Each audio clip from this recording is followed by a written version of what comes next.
Toby says, I have a friend who got raped in her teenage years, but she never told her husband about it until many years into their marriage. In fact, they already have 3 kids when she told him. Wow, that's dangerous. Why? Why is that dangerous? Okay, so I don't know how she processed the rape, because I know that some people who have gone through that experience always find it difficult in sexual relations in the home. So it's they could have had, they could have had issues that the man felt all the while that it was his fault, you know, because she didn't share and they were not able to resolve it. So they didn't tell us the full story. They're still married. For me, I feel like that's even a topic on its own, because really, how do we expect victims who usually have been re-victimized for even being raped, have been made shamed for being raped, to now come into this relationship where they are hoping, you know, I'm starting afresh and I put all the past behind me and then relieve that experience, you know. Wow, why is it important to talk about rape?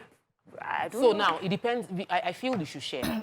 But I don't think you should share it maybe before you get married, or like, especially if you're not doing before marriage. So how many people am I going to tell the relationship? Exactly, because you don't know if you... When you're about getting married now, so we date till that level, and then you share. And then you already know the kind of person you're in a relationship with. I've met someone who was sharing her rape story publicly, and when she finished sharing, it was a very traumatic experience. It was multiple men, and she said it, her husband was in the auditorium, and she said, I'm far stronger now because I married him, that I'm able to own my story, share my story, help other people know that they can overcome this kind of trauma because of my husband. So, and there are many men like that will be willing to walk with you through that journey of overcoming that trauma and becoming your full self. What if I don't want to have that conversation with somebody I'm going to marry? What if I don't need my hand to be held? This is how I have decided to deal with it. And over the course of marriage, many years after, and then it comes up, why is this seen as a, because it's the tone, like, she only said it at, why is it not a good time whenever she says it, is what my question. Whenever I am ready to talk about it, why is that not the best time to talk about it? So the thing is, this one affects you. Some people would think this is deceit, because other people would think you're not ready to be vulnerable. The idea of marriage is 2 of us are naked and we are not ashamed. So I should be vulnerable. And it's a personal story. It's not somebody else's story. Yes, it's your own story. But you're with somebody. So why are you sharing it after? What if I'm vulnerable with so many other things, but I'm not vulnerable with that particular one? I just feel that a person can share their rape story whenever they are comfortable sharing their rape story. Not in marriage. Because in what way does it deceive the man? In what way does it deceive the man that are married to? Living with the trauma. No. Let's leave that, because now we're just insinuating, right? Let's just say there was nothing in the marriage to even make it look like she was raped. She's living happily. After all, we have some traumatic people who are traumatized in marriages, and it's not from rape. So do you understand? So I'm saying, why shouldn't it be whenever you're ready to share this particular story? Well, good. I will not see it as being deceptive. Deception is, in what way? If it was, okay, she held on to a child and never explained that she had a child before, I understand. But in what way is she deceiving a man when she decides that it's 15 years down in our marriage, I would like to talk about rape? We will talk about that after this call. AB, good morning. Hi, good morning, everyone. How are you doing? Very well, thank you. Doing amazing. Great. Interesting topic. Okay. I was in a place of attempted rape some years back. That was way before marriage. And somehow it disfigured the whole system. So when I got married, obviously, to be frank with you, I'm in marriage for almost 11 years now. And let me be frank, I still have issues when it comes to that end. That's myself and my husband indoor thing. Yeah, but at the time it happened, I was in the university. And I remember getting married, and my husband would be like, are you okay? And, because I hadn't told him. But thank God, I think after I had my first, because I have 6 kids, after I had my first, I somehow managed to talk about it. And it helped, because I met the lady. She was actually a house help while I was in my dad's house. As I'm talking to you, if my dad released me and he knows, but he doesn't know. He's only my husband that knows about this story. He's the only one in my family. Okay, so I didn't really get everything, but let me ask you. Share. but it's helped when she now finally shared. So let me ask you this question. So you want to deal with the matter yourself, right? Or you have dealt with it, you've moved on. And then after 3 kids in the marriage, somebody who was privy to what happened to you bumps into your husband and decides to share the story. And shocks him. And shocks him. It's not their story to share. No. Yeah, it's but these things happen. Yeah. Okay. And it shocks him and he's like, so you went through this traumatic experience and you didn't share with me? Yes. What else are you not sharing with me? Exactly. Well, but are we still married? Are we still married? What other lie have you lied? Hey. I can't believe. So everything you say now, I have to be looking at it. I have to start thinking back. Okay, so this is how I would look at it. I don't think by God's grace I will attract that sort of person. Because he has put his own ego and sensitivity above my trauma. Or what he perceived was my trauma that I did not share. I did not share with you, and someone told you my story. The person didn't even have the right to.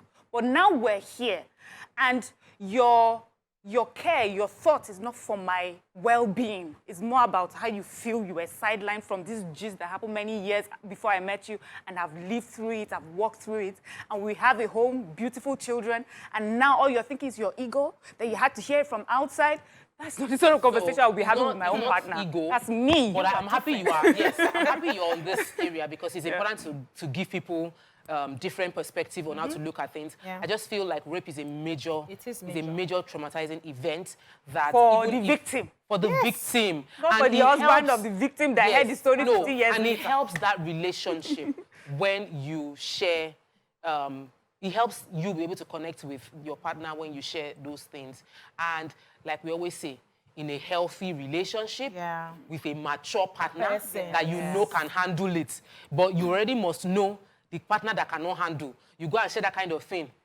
That's why you should date. It's okay for them to go too. If it's not by force, so this relationship. So if you find out 15 years later, you now break up a marriage. Of course not. It's just, you would move on from it. Yeah. So it depends on how you process things. I have met people that they want to know the time you wake up and the time you go to bed. They want to know the time you get to the office, the time you get out of the car, the time you start your makeup. There are people like that. So if this kind of issue happens, and they're now hearing it from outside, it already destroys the relationship. They feel like they can no longer trust you. I had a relationship with someone who was gisting me that the wife did not tell him that she had a child. But in his dream, he would see a black Pekin dragging him by the trouser. Hey, daddy.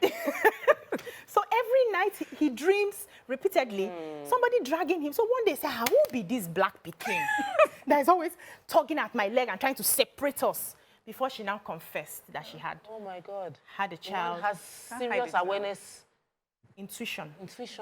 That relationship packed up. Because he had his own mindset of, I don't want to marry somebody who already has a child. And now it seemed to her, or to him, that he was being deceived. And he packed up the relationship. So it may not even necessarily be that he may not have necessarily broken up the relationship because of a child, but because of the deception. And I understand that's deception. Why? What's the difference between that and rape? Full human... What? Rape is trauma. I don't know. It's a full conversation. Outside wedlock is traumatic to a lot of people who go through that experience. What if it was not trauma? What if there are so many reasons why you could have had a child outside the second marriage you're about to have? So many reasons. Was it the death? Was it divorce? Was it somebody I was so in love with I thought that we were going to rape in all sides is trauma. And some people cannot even, they've packed it up. And they don't even think about it. Like for them, it does not exist anymore in their mind. So denial. It can be seen as denial, but that's their own way of dealing with that situation. Like I've forgotten it ever happened. In such situations, I think based on all the comments we're getting, yes, anybody that is a rape victim should always be treated with compassion, regardless of whichever year they decide to share. But it would be a disappointment to the person that receives it. But they should still, in that disappointment, if I'm receiving it, I'll feel disappointed, but I'll treat you with that disappointment. But I'll still treat you with compassion because I understand that what you went through was a trauma. So traumatic, you couldn't even share it with 15, 20 years down the line. So if it didn't affect our marriage, maybe I'd met you at a place where you are healed, we had moved on, we didn't have any issues. Imagine you were struggling to do the other room. Wait now, we are coming to this story. I even like imagine if when we started the relationship, we realized that me as a man now, I cannot touch you. You're always shocking. You're always scared. And for many years, I was not able to sleep with you as my wife. And we'll go for one counseling or the other, and you did not share this important information that has caused this. And I'm constantly thinking and discussing with my friends that, are you sure I'm a man? Are you sure I can do? What's happening? Why is my wife so afraid of me? And then after how many years, I come and hear that you were raped. I know that if you are in a situation where it was so bad to that point where you could not even consummate your marriage, it would have come out in counseling. In counseling, right? It would have come Some out people in are therapy. deep, oh. No, you are now talking of a traumatized marriage. Yeah. You're not talking of a traumatized person who has worked on it and is in a healthy marriage. You're not talking of a marriage that is traumatized and is unhealthy. Based on one person's and you're now in counseling, it will come out. So, So Oladide we're says, wrapping up the show? yeah, my own policy is that you don't want a husband to, if you don't want a husband to know, don't tell the wife and vice versa. Otherwise, the matter becomes pillow talk for the other room. Gossip partners. Yeah. Someone says, Goodbit says, nothing wrong with opening the door after getting, okay. This is another. Ugumola Imane says, I can't hide any news or secret from my wife. Yes. But I know she hides some family secrets. And I understand she might be constrained with factors like it is not her news to break or out of loyalty. Adekemi says you don't have to share all your family details with your spouse. You need to build a kind of respect for your family. Because some people are not mature enough to handle some things. Maturity, not in terms of age. We're seeing a lot of that. Yeah, so you have to observe your partner and know what information they can take. Do you tell your person how many body counts you've had before marriage? That's not Why would you ask us at the end of this? We have finished the show. We are going. We are only taking comments. We are taking comments. We are not taking that. I was very, very... Can we move on? What time You is shared it? all your body counts. Even now, I feel really bad. Like what was I? Oversharing, but... But you know, like we said, now, if you met your spouse as friends, you'd have spoken about a lot of things. Before you now realize, we're now in a relationship and I've told you things I shouldn't have. Yeah, but that's, thank you, ladies, for this conversation. So we know now that we need to weigh the things we say. Some stories are not ours to share. And even if they don't share, it's the intention behind not sharing we should be focused on, not just because the person did not want to share.